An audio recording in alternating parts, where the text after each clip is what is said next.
कोशिश कीजिए मेरे साथ। टीआरई 1, टीआरई 2 और टीआरई 3 विद्यार्थी ये सोच रहे हैं कि टीआरई 1 में उतना कम कट ऑफ क्या, जो कि बहुत बीपीएससी एग्जाम ली। टीआरई 2 में उससे कट ऑफ दुगुना हो गया, शतक भी लग गया। टीआरई 3 में क्या हो सकता है? आखिरकार ऐसा ट्रेंड कैसे चला? देखिए, ये थोड़ा समझना होगा कि टीआर 1 में कट ऑफ एकदम नीचे था और टीआर 2 जो हुआ वो एकदम 2-3 महीने के अंदर में हो गया। अब ऐसे में विद्यार्थी बहुत ज्यादा पढ़ लिए, बहुत इतना एक्स्ट्रा ऑर्डिनरी पढ़ाई कर लिए कि वो, अब चूंकि हम लोग तो पढ़ाते हैं क्लास में तो हम लोग वो चीज भी देख ही रहे थे, तो ऐसा कोई बहुत बड़ा बदलाव नहीं दिख रहा था। लेकिन जब कट ऑफ आया, रिजल्ट आया, तो टीआर 2 के कट ऑफ बहुत हाई चला गया, 90 प्लस गया, कुछ कुछ विषय में 100 छू दिया, 100 क्रॉस कर गया। तो बहुत सारे चीज फैक्टर्स रहे जिन्होंने इसको इम्पैक्ट किया और रिजल्ट को इम्पैक्ट की वजह से कट ऑफ आपका हाई चला गया। अब टीआर 3 में यही डायलेमा चल रहा है कि टीआर 3 में क्या होगा, कहीं ऐसा तो नहीं कि ये टीआर 2 का भी रिकॉर्ड तोड़ देगा, या फिर ये क्या टीआर 1 के जैसा होगा। इस तरह की स्थितियां विद्यार्थियों की भी चल रही है। तो अब है कि जो कट ऑफ को इम्पैक्ट करने वाले कारक कौन कौन से हैं। पहले तो जैसे कि टीआर 1 और टीआर 2 में आप देखिए लगातार, और आप लोग रिपोर्ट कर ही रहे हैं, लगातार फर्जी शिक्षक निकाले जा रहे हैं। सर, विद्यार्थी के मन में एक ये प्रश्न है कि टीआरई 1 का कट ऑफ उतना कम था, तब उतना फर्जी मिले। क्या ये भी हो सकता है टीआरई 2 में कट ऑफ बढ़ गया, यानी फर्जीवाड़ा ज्यादा हो गया होगा, दुगुना हो गया? ये आरोप चल रहा है।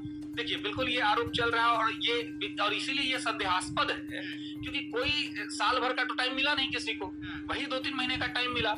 और ऐसा भी नहीं था कि बहुत सारा एग्जाम हो गया है कि लोग एक्सपीरियंस्ड हो गए। एक ही एग्जाम हुआ था, उस एग्जाम के बाद दूसरे एग्जाम के लिए प्रिपरेशन के लिए बहुत लंबा टाइम नहीं मिला था, फिर भी कट ऑफ इस लेवल पे चला गया। तो ये जरूर मतलब संदेहास्पद स्थिति है और आयोग को थोड़ा सी ट्रांसपेरेंसी लानी चाहिए, जिससे कि विश्वसनीयता बढ़े और लोग विश्वास कर पाए कि किस तरीके से चीजें इस तरह से इंक्रीज करती है। एक प्रश्न ये है, आप लोग टेस्ट लेते होइएगा, आप लोग पेज भी बता देते हैं कि लूसेंट या कोई चैप्टर का इतना पढ़ के आइए, हम आपके टेस्ट लेंगे। उसमें विद्यार्थी टारगेट दिया जाता है कि 2 घंटा में पढ़ के आइए, 1 दिन में पढ़ के आइए। 100 में 100 5 विद्यार्थी भी नहीं कर पाते हैं, जबकि लूसेंट होता है सभी विद्यार्थी पढ़ते हैं, या कोई जीएस का किताब होता है। लेकिन एग्जाम का प्रेशर होता है। अतुल सर बोल रहे थे कि प्रश्न टीआरई 2 में बहुत आसान कर दिए, कितना भी आसान कर दिए तो उतना छू जाना, ये तो एक संदेह लगता है। बिल्कुल, देखिए, अब एक चीज और मैं बताऊं कि जो लूसेंट की बात तो हम लोग कभी नहीं करते हैं, मतलब जो भी शिक्षक करते हैं, बिल्कुल हमने हमेशा एनसीईआरटी और एससीईआरटी के बुक्स की बात करी है कि एनसीईआरटी आप लोग पढ़िए। हाँ, लेकिन ये जरूर है कि जब कहा जाता है, टारगेट दिया जाता है, सिलेबस चैप्टर पता रहता है और ये कहा जाता है कि इतना में आपको क्वेश्चन पूछा जाएगा, इतना पढ़ के आइए, फिर भी विद्यार्थी गलती करते हैं, फिर भी वहां पे दिक्कतें होती हैं। तो यहाँ इतना 2-3 महीना में टीआर 1 टीआर 2 के बीच जो गैप रहा, उस गैप में इतनी क्या पढ़ाई हुई कि इस तरीके से चीजें हुई, है ना। तो इससे जरूर संदेहास्पद स्थिति तो बनता है। तो आप क्या मांग करते हैं टीआरई 1 टीआरई 2 का फिर से एक अच्छा से जांच हो जाए? देखिए, जांच तो होना ही चाहिए, जांच तो होना चाहिए कि किसी भी हमारा देश एक डेमोक्रेटिक देश है और डेमोक्रेटिक कंट्री में ट्रांसपेरेंसी एक सबसे बड़ी चीज होती है, पारदर्शिता। तो पारदर्शिता को आयोग को भी मानना चाहिए, सरकार को भी और विद्यार्थी को भी। जब पारदर्शिता रहेगी तो हम लोग जो ये बात कर रहे हैं आज कि क्या हुआ होगा क्या नहीं हुआ होगा, ये हम लोग इसलिए कर रहे हैं क्योंकि हम लोग को चीजें ट्रांसपेरेंसी के साथ दिख नहीं रही। समस्तीपुर में 3 का रिजल्ट हुआ, 5 का ज्वाइनिंग हो गया। बिल्कुल, तो इसीलिए ये हो रहा है। तो इसलिए बिल्कुल ये चाहिए कि आप निष्पक्षता के साथ जांच कराइए, अपना एक पटना में एक टीम बिठाइए और आप पटना में टीम बिठा करके और प्रैक्टिकल तौर पे आप वहां पर भी लोगों को भेजिए, वेरिफिकेशन कीजिए। एक तो ये भी नहीं समझ में आ रहा है कि ये वेरिफिकेशन इंस्टॉलमेंट में क्यों हो रहा है, अब फर्जी प्राण नंबर कैसे आ गया? बिल्कुल, तो ये बहुत सारी चीजें हैं जो कि संदेह की स्थिति में है और संदेह के घेरे में है, और ये सब चीज कहीं ना कहीं अल्टीमेटली कट ऑफ को इम्पैक्ट करता है। तो अगर ये सारा चीज टीआर 3 में अगर कट ऑफ को हम लोग जो बता रहे हैं उसमें बहुत ज्यादा फ्लैक्चुएशन नहीं हो, इसके लिए सरकार 2-3 चीज काम कर लेगी तो फ्लैक्चुएशन नहीं आएगा। क्या क्या? जैसे पहला बात तो 1 कैंडिडेट 1 रिजल्ट, 1 कैंडिडेट 1 रिजल्ट आप कर लीजिए, डॉक्यूमेंट वेरिफिकेशन आप पहले करा लीजिए, और तीसरी जो सबसे बड़ी बात है कि जितना सीट है उस सीट पर रिजल्ट दीजिए। ये तीनों चीज अगर सरकार कर लेती है तो मैं ये दावे के साथ कह सकता हूं कि कट ऑफ के में बहुत ज्यादा फ्लक्चुएशन नहीं आएगा। 15 अंक तक कम हो सकता है। बिल्कुल हो सकता है, 15 अंक, बिल्कुल। क्योंकि आप देखिए ना, 1 कैंडिडेट 1 रिजल्ट होगा तो जो बीएड वाले हैं, तो बीएड वाले तो तीनों जगह दे रहे हैं ना एग्जाम, तीनों जगह दे रहे हैं। वो 6 to 8 में भी है, वो 9, 10 में, 11, 12 में भी है, और तीनों जगह पास भी हो जाएंगे। तो ज्वाइन एक ही जगह करेंगे, 2 को सीट खाली हो गया। डीएलएड वाले हैं, सीटेट का दोनों पेपर पास है, तो 1 to 5 में भी है, 6 to 8 में भी है, वो दोनों जगह पास करेंगे। आप समझ रहे हैं, मतलब एक विद्यार्थी 2 जगह पास करेगा जो डीएलएड का है, एक विद्यार्थी जो बीएड का है वो 3 जगह पास करेगा, ज्वाइन एक ही जगह करेगा। ऐसे बहुत सारे विद्यार्थी हैं, तो वो सारा सीट जो खाली होगा वो सब किसको मिलेगा? जो विद्यार्थी फॉर्म डाले हैं, एग्जाम दिए, उनको मिलेगा।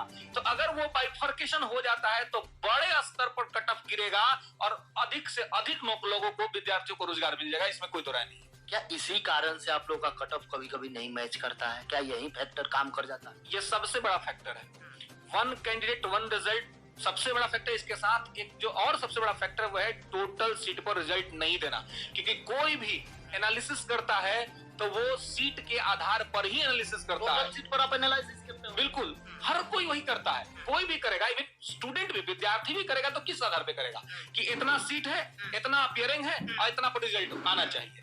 लेकिन जब सीट है 87,774, आज जब आप रिजल्ट में देंगे 50,000 पर, तो हमारा क्या, भगवानों का बनाया हुआ कट ऑफ सही नहीं होगा, भगवान का भी सही नहीं होगा। आप पहले से अगर ये तय कर लिए हैं कि टोटल सीट पे हमको रिजल्ट देना ही नहीं है, तो हम या सब कोई टोटल सीट के आधार पे अपना कैलकुलेशन करता है, उसी पर अपना कट ऑफ रिलीज करता है। और अगर सरकार कह दे 87,000 सीट है, रिजल्ट लाएगी 40,000 पर, 50,000 पर, तो बिल्कुल कट ऑफ, मैं कर रहा हूं, मेरा बताया कट ऑफ एकदम खराब हो जाएगा, किसी का भी खराब हो जाएगा। क्योंकि एक प्रश्न ये है, आज तक कोई ऐसा अजूबा आयोग देखे या ऐसा कोई अजूबा एग्जाम देखे जिसमें ज्वाइनिंग करा दिया जाए, पेमेंट उठा लीजिए, उसके बाद प्रधानाध्यापक लेकर जाएंगे, जो कि डेस्क बेंच बेच देते हैं, प्रधानाध्यापक पैसा ले लेते हैं, वो सहार का खा जाते हैं, थाली बेच देते हैं, उनको 10 लाख 5 लाख रुपया मिले थे, यहाँ फर्जीवाड़ा नहीं। बिल्कुल, और बिल्कुल ये हो रहा है ना, ये तो दिख रहा है ना हम लोग को, ये दिख रहा है। ये एलिगेशन लगाने वाली कोई चीज नहीं है, ऐसा नहीं कि हम आरोप लगा रहे हैं व्यवस्था पे, सरकार पे। ये सरकार भी देख रही है और सरकार के जो अधिकारी है वो वही तो पकड़ रहे हैं, और उन्हीं के माध्यम से तो लोग पकड़ा रहे हैं। तो जब लोग पकड़ा रहे हैं तो इसका मतलब कि गड़बड़ी हुई है, गड़बड़ी हो रही है। टीयर 1 में भी जाली पकड़ा रहे हैं, टीयर 2 में भी अलग अलग तरह के लोग जाली पकड़ा रहे हैं। तो ये पकड़ा रहे हैं क्योंकि खामियां हुई है और गड़बड़ियां हुई है, तो इसको नहीं करेंगे तो ही जाकर के चीजें ठीक रहेंगी। अगर ऐसा होगा तो ये गड़बड़ है, और बिल्कुल ये एक अजूबा है, यूनिक आयोग है जो इस तरीके से हो रहा है कि रिजल्ट के बाद टीवी हो रहा है, रिजल्ट के बाद आप डॉक्यूमेंट वेरिफिकेशन की, हर एग्जाम में आपको पहले डॉक्यूमेंट वेरिफिकेशन कर लिया जाता है, तब जाकर के चीजें होती हैं। यहाँ पर ये पहले कर लेना, फिर रिजल्ट देना, फिर बाद में निकालना, ये सब चीज भी आपको कहीं ना कहीं सीट इंपैक्ट करता है और कट ऑफ को इंपैक्ट करता है और विद्यार्थियों कट ऑफ हाई। सर अब 9th 10th का विद्यार्थी उसी के लिए वेट करेंगे, इतना समय हो गया, क्योंकि उन लोगों को बताना जरूरी होता है। वो लोग आते हैं और शिक्षक को कमेंट लगते हैं करने कि आपका कट ऑफ सर गलत हो गया, आपके अनुसार हम सुरक्षित थे लेकिन मेरा रिजल्ट नहीं हो पाया। लेकिन ये बात को ध्यान नहीं देते हैं कि शिक्षक सोचते हैं 87,774 रिजल्ट मिलेगा, लेकिन वह मिल जाता है 45,000 रिजल्ट, 40,000 रिजल्ट, ये फेल हो जाता है। क्या आपके अनुमान से है, थोड़ा बता। पहले तो मैं विद्यार्थी को यही कहूंगा कि शिक्षकों पर, क्योंकि अल्टीमेटली आप भी शिक्षक बनेंगे जाकर के, अब पहले तो इनको ये ध्यान रखना चाहिए कि आपकी भाषा शैली, आपका अनुशासन और आपकी मर्यादा आपकी पहचान है। तो आप कमेंट भी करें तो मर्यादित होकर करें, अमर्यादित होकर ना करें। क्योंकि आप ये ठीक है, यूट्यूब एक ऐसा प्लेटफॉर्म है, आप कुछ भी लिख के चलिए, कोई आपको पकड़ने वाला नहीं है। लेकिन आप बुर्बक है, बेवकूफ है, आपको पता नहीं, अगर चाहने पकड़ने वाला चाहते तो पकड़ लेगा। हर चीज का IP एड्रेस है, कहाँ भागिएगा आप, है ना, हर चीज से आप ये हो जाएगा। लेकिन लोग इग्नोर करते हैं, विद्यार्थियों को समझ खाता है, आप जो लोग इग्नोर करते हैं। लेकिन शिक्षक अभ्यर्थी से ये उम्मीद नहीं किया जाता है कि वो इस तरीके से कुछ भी ये कहे। ठीक है, चलिए कट ऑफ में हम लोग आते हैं कि देखिए कट ऑफ क्या हो सकता है। 87,774 पे आता है तो, या फिर इससे आगे ऐड होता है तो क्या स्थिति रहेगी। अगर हम यहाँ पर बात करें आपको मैथ के विषय में, 9th 10th में, कि मैथ में क्या रहेगा, तो मैथ में मेरा जो अनुमान है, टोटल सीट पे अगर रिजल्ट आता है, कोई उसमें कमी बेसी नहीं होती है, तो कट ऑफ जो है वो 90 पर अगर आप हैं, 90 पे अगर आप हैं, तो आप 90 प्लस में अगर आप हैं तो आप सेफ फील कर सकते हैं। 90 प्लस अगर आप हैं अनरिजर्व्ड कैटेगरी में तो आप सेफ फील कर सकते हैं, आपको कोई दिक्कत नहीं होगा। और कोई महिला है 9th 10th में मैथ के अंदर में, वो अनरिजर्व्ड में 80 भी अगर उन्होंने कर लिया तो अपने आप को वो सेफ फील कर सकते हैं, उनको कोई दिक्कत। बाकी का क्या क्या अंतर हो सकता है, देखिए अगर आप EWS में अगर आप देखिएगा कि EWS में क्या रहेगा, तो EWS में 85 प्लस, अगर 85 प्लस EWS में अगर कोई विद्यार्थी कर ले रहा है तो वहां पर वो सेफ है। 5-5 3-3 हाँ, नंबर 3-3 नंबर का अंतर रहेगा सब में। अब जनरल यूआर में 10 नंबर का वहां पे अंतर रहेगा, उसके बाद से वहां पे भी 5-5 नंबर का अंतर आपको रहेगा मैथ के अंदर। अब मानिए मैथ्स में ही 11-12 का क्या हो सकता है? हाँ, मैथ में 11-12 की अगर बात करें तो मैथ 11-12 में भी 90 से कम रहने का यूआर में चांस नहीं रहेगा। 90 से कम रहने का चांस रहेगा, लेकिन 90 अगर आप कर लिए हैं वहां पर भी तो आप सेफ फील कर सकते हैं। 11-12 के अंदर भी अगर आपने 90 कर लिया है आप सेफ फील कर सकते हैं, आपको ज्यादा असुविधा बाकी कट ऑफ लोगों में क्या अंतर है? एसएसटी जैसे ईडब्ल्यूएस हो गया, ईबीसी हो गया, एससी एसटी हो गया, इन लोगों का देखिए, अगर वो 90 रहेगा, ईडब्ल्यूएस है 85 में रहेंगे तो आप सेफ पोजीशन में है। अगर आप ओबीसी में है 80 में है आप सेफ में है, ईबीसी में है 75 पे है आप सेफ है, मतलब 75 से ऊपर है आप सेफ है। अगर आप ये एससी में है 70 प्लस है तो आप सेफ है। एसटी में है अगर आप ये 65 प्लस है आप सेफ है।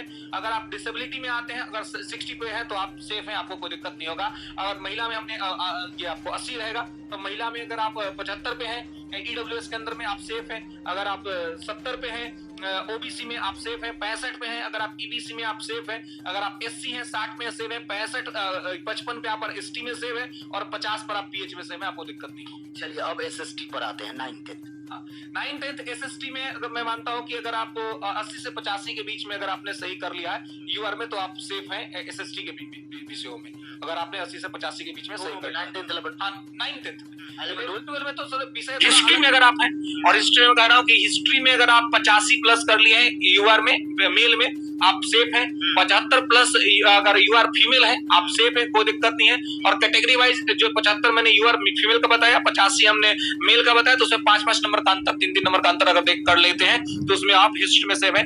पॉलिटिकल साइंस का पेपर टफ था, पॉलिटिकल साइंस में हार्ड 11-12 पीजीटी की मैं बात कर रहा हूं, तो वहां पर अगर 11-12 में पॉलिटिकल साइंस में 75 प्रश्न भी अगर किसी विद्यार्थी ने यूआर में सही कर लिए हैं तो उनको दिक्कत नहीं होगी, वो सिलेक्ट होने के चांसेस उनके रहेंगे।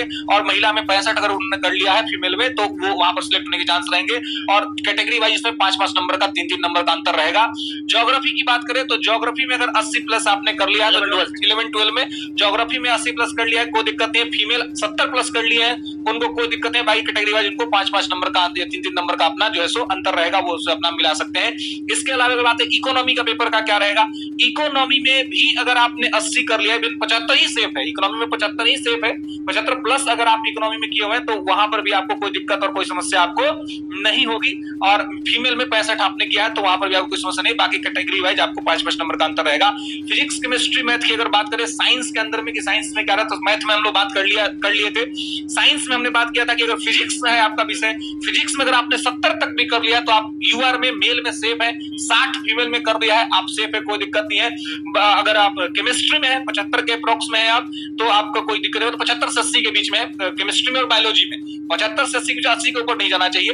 75 से 80 के बीच में है तो आप यहाँ पर सेफ है। यूआर मेल के अंदर में फीमेल का वही 65 से 70 के बीच में रहेगा, वहां पे अगर आप हैं तो सेफ है, कोई दिक्कत नहीं। बाकी कैटेगरी वाइज में 5-5 नंबर का 3-3 नंबर का अंतर जो है सो रहेगा। तो इस प्रकार से कुछ बाकी 9th का बताइए एसएसटी का। 9th एसएसटी मैंने कहा कि अगर कुछ में आप अगर 80 से 85 के बीच में अगर आप हैं तो आप सेफ फील कर सकते हैं। 80 से 85 की। हिंदी का क्या होगा? हिंदी में 80 प्लस 9th में 80 प्लस होना चाहिए हिंदी के अंदर में, तो आप सेफ है। इंग्लिश में 70 कर लिया है अगर आप सेफ है, कंप्लीटली 70 कर लिया एकदम सेफ है। कितना? और अगर संस्कृत में भी अगर आप 70 पे हैं आप सेफ है, कोई दिक्कत आपको नहीं। उर्दू में मेरा मानना है कि 75 मतलब 65 दुगुना मात्र मतलब 65 से 70 के बीच में है तो सेफ रहेंगे। मतलब 65 से 70 मतलब दुगना है, एक सीट पे 2 लोग फाइट कर रहे हैं। 65 से 70 के बीच में है तो आप सेफ रहेंगे, कोई दिक्कत नहीं।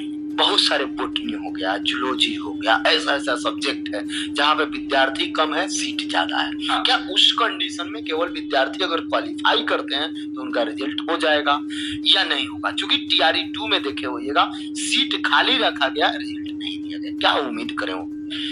देखिए मतलब ऐसा नहीं हुआ कि केवल क्वालिफाई कर गए तो हो सकता है कि आयोग रिजल्ट ना दे केवल क्वालिफाई पे, लेकिन हाँ अगर आप देना चाहिए कि नहीं मतलब, लेकिन जो रूल है आपका, जो रूल है कि आप क्वालिफाई एक मार्क्स रखे हुए हैं, स्टूडेंट क्वालिफाई कर गया और सीट फुलफिल नहीं हो रहा, देना तो चाहिए। लेकिन आप नहीं दे रहे हैं वो ठीक बात नहीं है, वो आपको देना चाहिए। लेकिन हाँ अगर अच्छा परफॉर्मेंस रहता है विद्यार्थियों का तो आयोग को लेना बनता है। टीआरई 3 वाले विद्यार्थी जितने हैं उनसे मैं यही उम्मीद करूंगा कि इस वीडियो को वहां तक पहुंचाइए ताकि आपका फर्जीवाड़ा टीआरई 3 में रुक सके। फर्जीवाड़ा कैसे रुकेगा? जब 1 कैंडिडेट 1 रिजल्ट दिया जाएगा। फर्जीवाड़ा कैसे रुकेगा? जब 87,774 पद है, उतना पद से 1.5 गुना दिया जाए या उतना रिजल्ट दिया जाए। आपका फर्जीवाड़ा कब रुकेगा? जब डॉक्यूमेंट वेरिफिकेशन फाइनल सिलेक्शन होने से पहले हो जाए। रिजल्ट कब तक आ सकता? रिजल्ट का देखिए सितंबर का डेट था रिजल्ट आने का, लेकिन सितंबर में किसी भी स्थिति में चांस नहीं बन रहा है सितंबर में आए, तो ये अक्टूबर के फर्स्ट वीक या इवन आप सेकेंड वीक तक भी चला जाए तो ये आश्चर्यजनक बात नहीं होगा, क्योंकि विलंब हो रहा है और आगे भी ये विलंब होता रहेगा। लेकिन हाँ, जिस तरह से स्थिति है तो अक्टूबर के फर्स्ट वीक या सेकेंड वीक के मिड तक आ जाना चाहिए। क्या रिस्पॉन्स की फिर से जारी किया जाएगा? देखिए करना तो चाहिए, करना चाहिए आयोग को। नहीं जारी होता है तो विद्यार्थी का विश्वास कितना बना रहे? विश्वास कमेगा, विश्वसनीयता नहीं है, विश्वसनीयता जो है वो नहीं है विद्यार्थियों की, तो विश्वसनीयता के लिए ये करना पड़ेगा कि विश्वसनीयता जो है वो बनी रहे। इसके लिए रिस्पॉन्स की आयोग को देना चाहिए। ट्रांसपेरेंसी जितनी होगी आयोग की विश्वसनीयता उतनी ज्यादा होगी, उतना ज्यादा आयोग स्वच्छ माना जाएगा और विद्यार्थियों की उस पर विश्वास बनेगी, उसका साख मजबूत होगा। तो अपने साख को मजबूत करने के लिए रिस्पॉन्स की देना चाहिए। बहुत बहुत धन्यवाद, थैंक यू। देखिए एक एक बिंदु पर बहुत कड़वा मैंने सवाल पूछा और अभिजीत दुबे सर एक एक बात को जवाब दिए। आखिरकार कट ऑफ क्या क्या प्रभावित करता है, आखिरकार कट ऑफ जब नहीं लड़ता है तो विद्यार्थी क्यों कमेंट करते हैं, उसका रीजन नहीं जानते हैं। तो दोस्तों आपने सुना इस वीडियो में क्या कुछ बातें बताई गई हैं कट ऑफ को लेकर, रिज़ल्ट को लेकर। अक्टूबर के पहले दूसरे सप्ताह में रिज़ल्ट जारी हो सकता है, ऐसी उम्मीद लगाई जा रही है। तो दोस्तों फ़िलहाल इस वीडियो में इतना ही। आगे की अपडेट के लिए चैनल के माध्यम से जुड़े रहिए। धन्यवाद।